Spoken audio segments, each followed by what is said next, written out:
สบายดีท่านผู้ชมอันนี้คือบรรยากาศในยามค่ำคืนของพระธาตุอิงหังอันนี้คือออกต้นญาติโยมเพิ่นมากราบสักการะ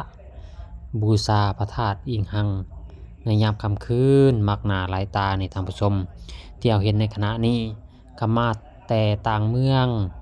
ต่างแขวงก็มีได้มาสักการะบูชานี่เพื่อให้เป็นสิริมงคลแก่ครอบแก่ครัวและการดำเนินธุรกิจการงาน